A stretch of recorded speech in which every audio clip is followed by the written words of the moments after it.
पिछले 2-3 साल में सबसे ज्यादा राजनीतिक रोटी यहाँ सेकने की कोशिश की गई है जातीय जनगणना के नाम पर। नेताओं ने जिन्होंने जातीय जनगणना कराने की घोषणा की, 500 करोड़ रुपया बिहार सरकार का खर्च करके जातीय जनगणना कराया, उनके नियत कभी भी किसी जाति की मदद करने की नहीं थी। वो इस जातीय उन्माद को फैलाकर फिर से समाज में राजनीतिक रोटी सेकना चाहते थे। ऐसा इसलिए हम कह रहे हैं कि अब आपके सामने आंकड़े रख रहा हूं कि जातीय जनगणना में क्या निकल कर आया, और 2 बरस करीब 18 महीने हो गए जातीय जनगणना के। रिपोर्ट 2 अक्टूबर 2023 को प्रकाशित किया गया। 7 नवंबर 2023 को विधानसभा के पटल पर ये रिपोर्ट रखी गई और 22 नवंबर 2023 को नीतीश कुमार ने तब तेजस्वी यादव के साथ जो सरकार चला रहे थे मिलकर जातीय जनगणना के आधार पर 5 बड़ी घोषणाएं की। अब उनकी हकीकत आप देख लीजिए। जातीय जनगणना में सरकार ने ये माना कि 34% से ज्यादा लोग बिहार के गरीबी रेखा से नीचे आज भी रह रहे हैं। लेकिन ये महत्वपूर्ण आंकड़ा नहीं है। महत्वपूर्ण आंकड़ा ये है कि 30-35 साल से सामाजिक न्याय की राजनीति करने का दावा करने वाले लोग, इनके शासन के बाद भी जब जातीय जनगणना का रिपोर्ट आया उसमें बताया गया कि 5% से कम दलित और अति पिछड़ा समाज के 5% से कम लोग ही 12वीं क्लास पास करते हैं बिहार में। जिन लोगों ने रिपोर्ट बनवाया उन्होंने पढ़ा भी नहीं। सिर्फ 5% से भी कम दलित और अति पिछड़ा समाज के लोग 12वीं क्लास पढ़ते हैं। आरक्षण की लड़ाई लड़ने की बात करने वाले लोग 35 साल के बाद 0.93% अति पिछड़ा समाज के लोग आज सरकारी नौकरियों में हैं। 2 बरस पर इस पर कोई चर्चा नहीं हुई। तो जब नीतीश कुमार ने 22 तारीख को इसकी घोषणा की कि इस रिपोर्ट के आलोक में हम लोग क्या क्या करेंगे, तो एक चर्चा उन्होंने की जिसकी आप लोगों ने भी जिसको फॉलोअप किया कि आरक्षण की सीमा को 50 से बढ़ाकर 65 या 75 किया जाएगा। इसका हम लोग रिकमेंडेशन केंद्र सरकार को भेज रहे हैं।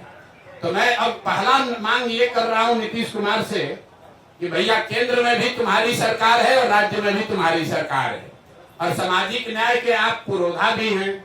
तो अब आप बता दीजिए कि जो आपने केंद्र में आरक्षण बढ़ाने का मांग यहाँ लिखित भेजा था उस पर अभी स्थिति क्या है। सरकार ये बताए समाज को कि आपने आरक्षण बढ़ाने की जो मांग करी थी उस पर आज स्थिति क्या है, या आप उसको भूल गए, बेवकूफ बना रहे थे सबको। और तेजस्वी यादव भी बताएं कि विपक्ष के नेता होने के नाते उन्होंने इस पर अभी तक क्या किया है। लेकिन दूसरा जो महत्वपूर्ण बात है जिस पर कम चर्चा हुई, उस रिपोर्ट के आधार पर 22 नवंबर 2023 को नीतीश कुमार ने घोषणा की कि 94 लाख परिवारों को, जिसमें हर जाति के गरीब लोग शामिल हैं, 94 लाख परिवारों को रोजगार के सहायता के लिए 2 लाख रुपए प्रति परिवार 5 वर्षों में किस्त के आधार पर दिए जाएंगे। तो भैया 2 बरस का बजट हो गया। हम इंतजार कर रहे थे क्योंकि अगर पहले कहते तो ये लोग कहता कि अभी 5 वर्ष में कहें तब न होगा। तो 2 बरस पूरा हो गया। मैं सरकार से ये पूछना चाहता हूं, जनसुराज परिवार ये जानना चाहता है कि 94 लाख लोगों को जिनको 2-2 लाख रुपया देने का आपने वादा किया था, उसमें कितने लोगों को आपने कितना पैसा दिया।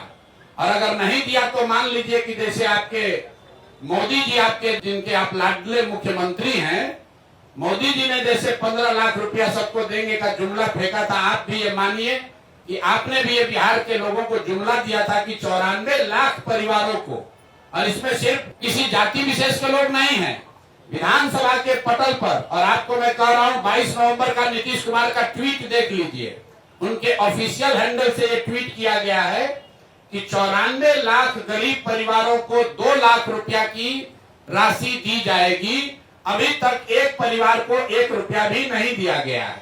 तीसरी जो बड़ी घोषणा उन्होंने की थी कि 39 लाख परिवारों को जो होमलेस है, लैंडलेस हैं, उनको 1,20,000 रुपया घर बनाने के लिए दिया जाएगा।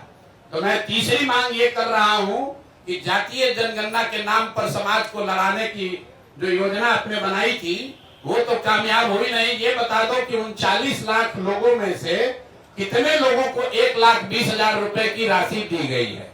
तो जातीय जनगणना को लेकर मेरे 3 सवाल जन स्वराज के हैं।